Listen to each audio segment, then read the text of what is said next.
Welcome back to Cinematic. I'm Ryan Miller, and we're still watching Kung Fu movies. I know last time I said we would do either Martial Club or Prodigal Son. I don't have Martial Club. I think I just put it on the list and thought that would magic it into my library somehow. So we're going to do Prodigal Son instead from 1981, which is a recommendation from Mitch in the comments. Thanks again, Mitch. I'm having a lot of fun with all these movies I compiled by reading a whole bunch of stuff, but I would much rather always do a movie from an actual human being. So thank you for the recommendation.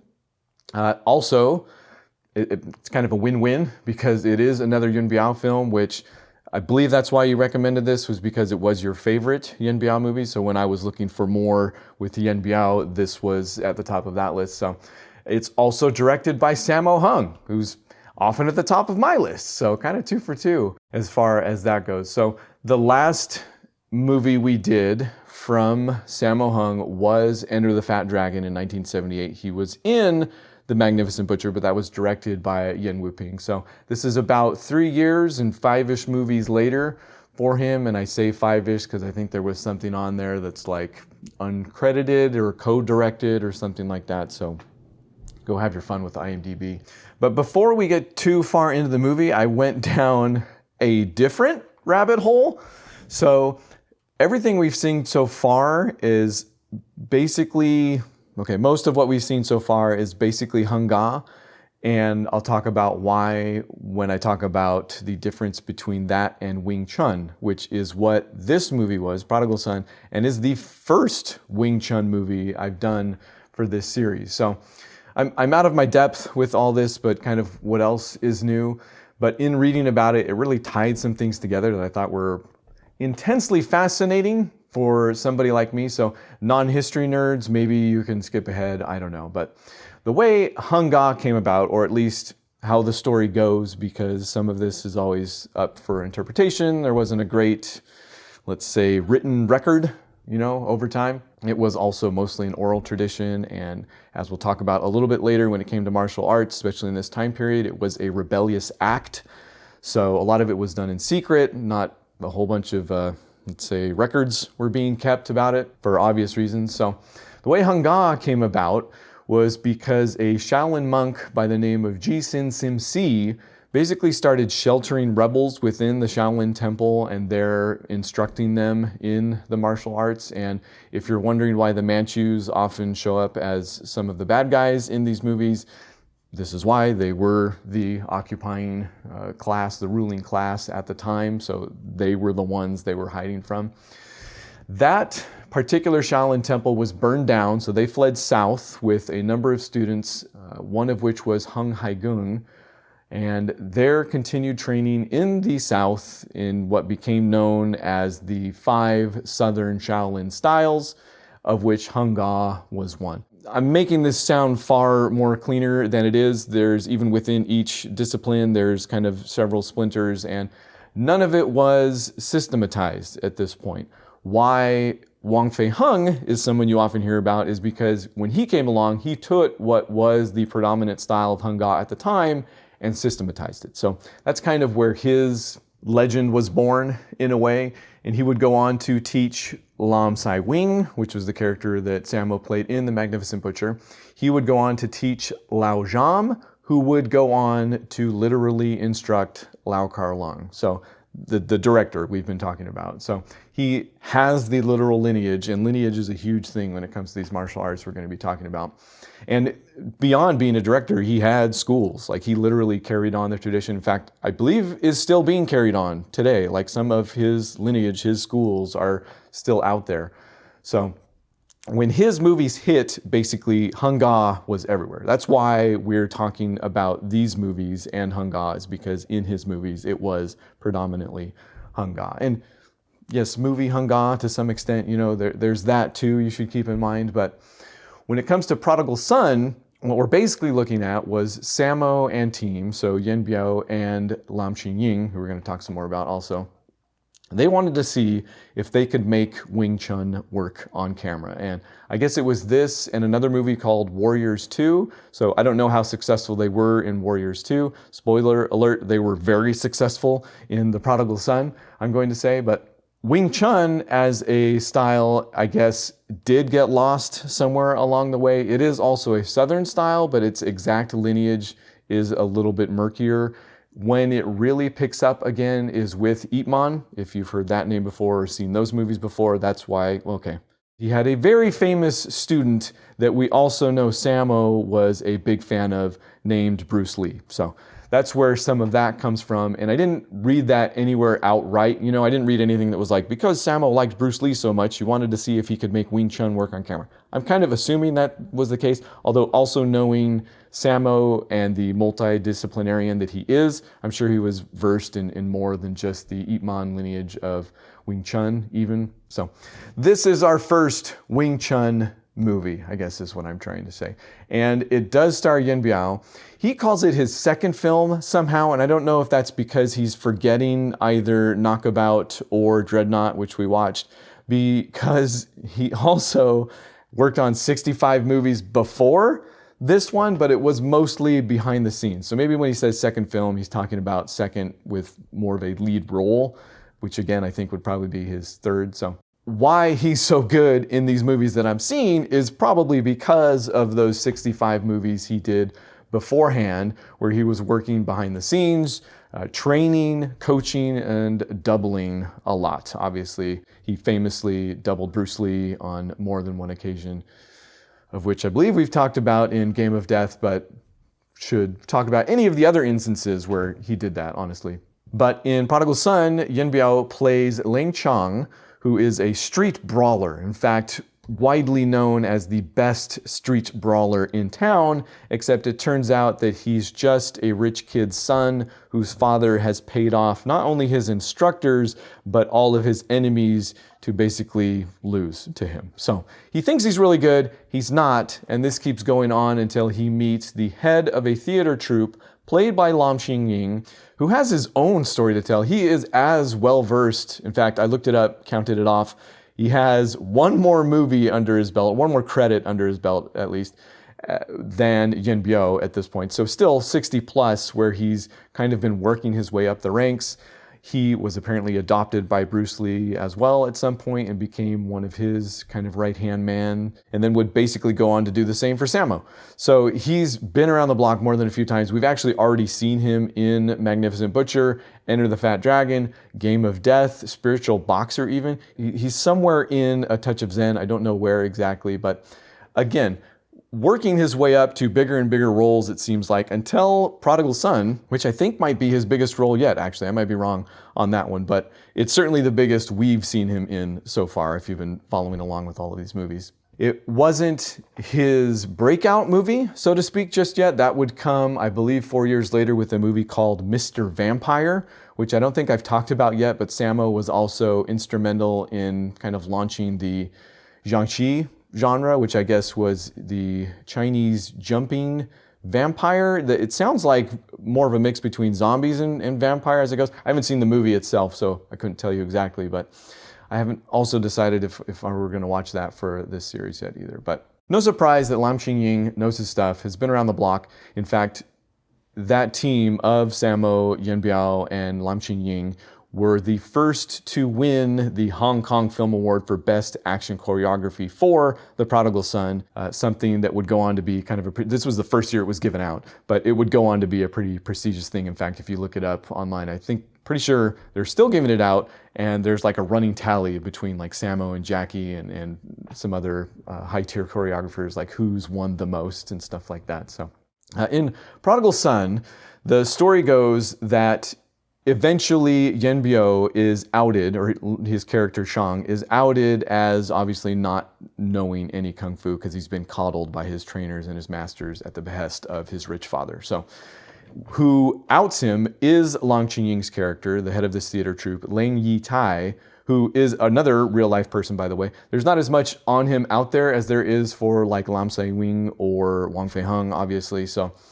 they might be taking a few more liberties for all I know, but in this movie, he's kind of the Sifu, right? So he's the one that outs Yuen Biao's character as not knowing anything. So not only does Yuen Biao go back to his father and his trainers and kind of tear everybody up and leave, he asks Tai, Sifu Tai, to be his master. is turned down, but his father buys the theater troupe, and Yuen Biao Chang stows away on their boat out of town. So the rest of the movie has a real, like, I'm super bummed I have to keep an eye on the boss's kid type vibe. And Yuen Biao does a great job playing that character, actually. He's obviously at a crossroads because he has, he didn't, in another movie, he would be the bad guy throughout. He would be exacting revenge in some way, but he is humbled and again asks for Sifu Tai to teach him Kung Fu. And when he's refused, he still won't give up. Even though he is naive kind of in the ways, he's still a rich kid's son and plays that character very well. There is this idea that he is still trying to set things right in a way. So really cool the way they do it. But this goes on until Tai is challenged to a fight by a dignitary, which I missed this. I actually had to look up Wikipedia for this one. Is the son of a Manchu duke named Lord Ngai Fei, played by Frankie Chan, let's say. Let's call him Frankie Chan from here on out. Another name or face that you may easily recognize. But this fight between Frankie Chan and Lam Ching-ying is really kind of where it hops off, and I'll have to go back and watch it again. I don't know if that's because the Kung Fu before this was purposefully one-sided. Those opponents were paid to take a fall. It, within the confines of the story, is justified if that's the case. But here, it's obviously next level. This is really when it starts to happen. And apologies, I don't know Frankie Chan's history as much. He was in some of those interviews I watched, and I get the feeling was something of a Renaissance man himself. So he does great here. But Lam Ching-ying is great. Again, all of his experience shows. And by the end of that fight, we find out that he has some form of asthma. He's not able to complete it, but Frankie Chan's character backs off because of it. Turns out that, and I didn't catch this actually the first time around either, Frankie Chan is somewhat of a prodigal son as well. And I guess that's the title they gave Yuen Biao Chang because he doesn't make sense from what I know about, prodigal meaning lost, and I don't know. Frankie Chan had the same thing going on where his father, again, he was the son of a Manchu duke. His father was paying off his opponents not to hurt him. And not just paying them off, he was having them murdered more often than not, because the centerpiece scene of this movie, the one that, if you must YouTube it, this is the one you YouTube, is when Frankie Chan's character's father sends out an entire team of ninjas. We might also be bumping right up against the entire 80s ninja craze as well. But he sends an entire team out to slaughter the entire theater troupe. And Lam Ching-ying's character wakes up in the middle and basically fends off the entire troupe as they light the entire edifice on fire. So the stunts are really getting bigger as far as this stuff goes too. Eventually Yuen Biao's character shows up, and I think he's the one that grabs a flag, and whether or not he lights that on fire or not on purpose, the next sequence is him basically swinging that around, people jumping over it and around it. At one point, somebody gets hit through a wall of flame. So this has got to be the biggest stunt-wise that we've seen in any of these movies so far. And Sammo does talk a bit about it in interviews as well. Apparently, it went up in flames much quicker than he was expecting because they'd have shots from the outside and the inside. Again, I'm not saying both were happening at the same time, but still just a huge undertaking. And one story he shares is that at one point, one of the bad guys that had been taken out was laying on the floor dead and was like slowly complaining that it was getting hotter. I don't think he ever actually was lit on fire, but was complaining that it was getting hotter and hurting, and was scared to move though for fear of ruining the take. So apparently Sammo, who is literally laughing his head off while he's telling this story, had to tell him to get out of there. So it all looks great on camera. And if you're wondering if this movie has any wild tonal shifts though, like the other movies, you won't be disappointed, because Not that it's been all seriousness up until that point. Lam Ching-ying's character is pretty serious throughout. Again, he's the one refusing to teach Yuen Biao, who's trying to kind of turn over a new leaf.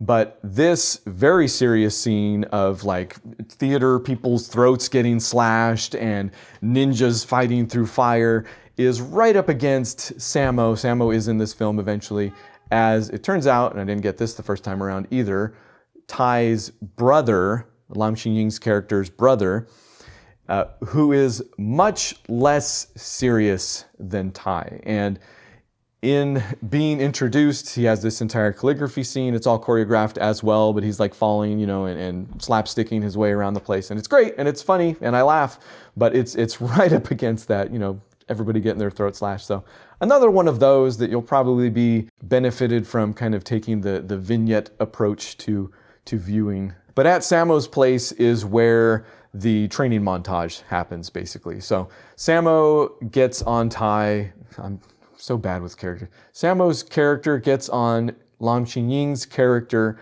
for withholding his kung fu and convinces him to finally take on Yuen Biao's character as a pupil. And there we get the montage. Although I will say the script is not as tight with this movie. And again, this is going to be nitpicky, and some of it still feels like I'm attributing what would be a good script nowadays to what they were doing back then. So it's kind of unfair. But in even other movies that we've seen of the time, I feel like there was a little bit more of an impetus, or there were a little bit more stakes. Like in this movie, the bad guys, the ninjas, basically think they died in the fire. So there's not even any like they're out looking for them or anything like that. So they're basically just there. This was a conscious decision, though, again, watching those interviews, because Sammo, the way Sammo puts it, he's like, we just had time to concentrate on the Kung Fu. So it's all about Wing Chun. There's a lot of philosophy and stuff like that, which I love. So again, I'm not going to say that I'm missing any of it, but if you're looking for something that's where, it kind of builds and there's an impending doom of sorts, this isn't necessarily one of those. But he does get the training, and it is a lot of fun to watch. And Yuen Biao goes to the Manchu's son and kind of reignites that fight, even though, again, it turns out that they were both going through a bit of the same thing with their fathers interfering with their actual kung fu. But Yuen Biao, for whatever reason, bests the son of the Manchu Duke in a final fight that does contain at least one stunt that I know how they did it, is that they actually did it, especially if we're talking about a Sammo movie here, but somebody takes a fall from at least head height onto a flight of stairs, onto a corner of a stair, on a flight of stairs that he then falls down after that. So there's still a lot to appreciate with this one, a lot of blood, sweat, and tears that went into it and that shows. And that is, again, I feel like heralding just more of what's to come. So go see The Prodigal Son and every other movie I've talked about so far.